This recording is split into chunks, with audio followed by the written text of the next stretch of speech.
అదరగొట్టే కారం రంగు రుచి ఆచి కారం పొడి. ఆచార్య, భోలా శంకర్ వంటి ఫ్లాప్స్ తర్వాత మెగా దాహం తీర్చిన సినిమాగా మనశంకర వరప్రసాద్ గారిని ఫుల్ గా ఎంజాయ్ చేస్తున్నారు మెగా అభిమానులు. మెగాస్టార్ చిరంజీవి హీరోగా, అనిల్ రావిపూడి దర్శకత్వంలో తెరకెక్కిన మనశంకర వరప్రసాద్ గారు సంక్రాంతి కానుకగా జనవరి 12న విడుదలై బాక్సాఫీస్ వద్ద నవ్వులు పోయిస్తోంది. పక్క కామెడీ ఎంటర్టైనర్ గా వచ్చిన ఈ సినిమాకు ప్రేక్షకుల నుంచి మంచి స్పందన లభిస్తోంది. మొదటి రోజు 84 కోట్ల ఓపెనింగ్స్ అందుకున్న ఈ సినిమా 2 రోజుల్లోనే 120 కోట్ల గ్రాస్ మార్క్ క్రాస్ చేసింది.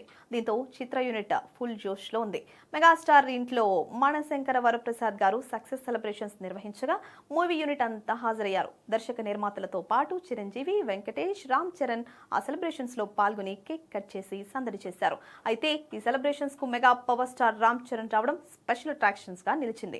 అందుకు సంబంధించిన ఫోటోలు సోషల్ మీడియాలో వైరల్ అవుతున్నాయి. ప్రస్తుతం రామ్ చరణ్ పెద్ది సినిమా షూటింగ్ తో బిజీగా ఉన్నాడు.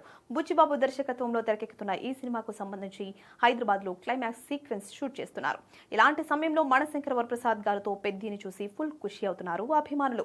ఇక మనశంకర వరప్రసాద్ గారు సినిమాలో వెంకటేష్ గెస్ట్ రోల్ చేసి అలరించగా, నయనతార హీరోయిన్ గా నటించింది.